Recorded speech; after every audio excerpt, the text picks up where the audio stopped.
Effectivement, Marion, on est en pleine opération séduction. Joe Biden a déclaré que l'Union européenne était une entité forte et dynamique, voilà, qui tranche avec Donald Trump, qui n'a cessé de malmener l'Union européenne pendant 4 ans. Cela dit, les Européens ne sont pas naïfs. Ils savent que le slogan America First est toujours valable. Et par exemple, une guerre commerciale est toujours en cours. En 2018, Donald Trump avait décidé de surtaxer l'acier et l'aluminium européen. Eh bien, ces surtaxes n'ont toujours pas été levées par Joe Biden et l'Union européenne espère un geste en la matière.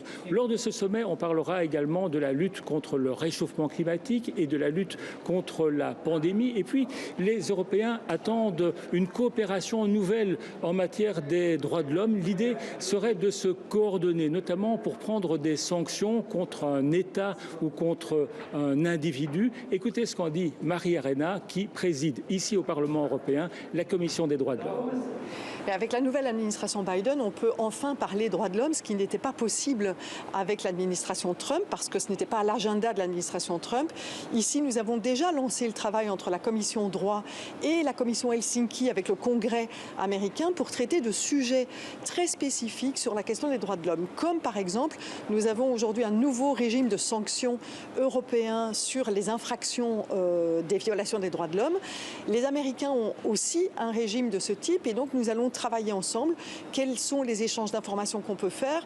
Avec quelles organisations, par exemple les ONG, peut-on travailler? Sur quelle liste peut-on travailler au niveau des sanctions? Donc il y a vraiment une coopération qui a été lancée déjà sous l'administration Biden. Je donne un exemple. Il y a eu une sanction à l'égard d'une personne en République démocratique du Congo qui, pour des raisons de corruption, a été placée sous sanction américaine.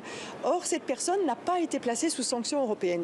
Qu'est-ce qui se passe? C'est que cette personne utilise la plateforme européenne pour pouvoir continuer à faire son business. Et donc, il faut qu'on puisse, si nous sommes d'accord sur le principe des droits de l'homme, sur les valeurs qu'il faut défendre, eh bien, alors on peut obtenir par des informations conjointes des régimes de sanctions similaires.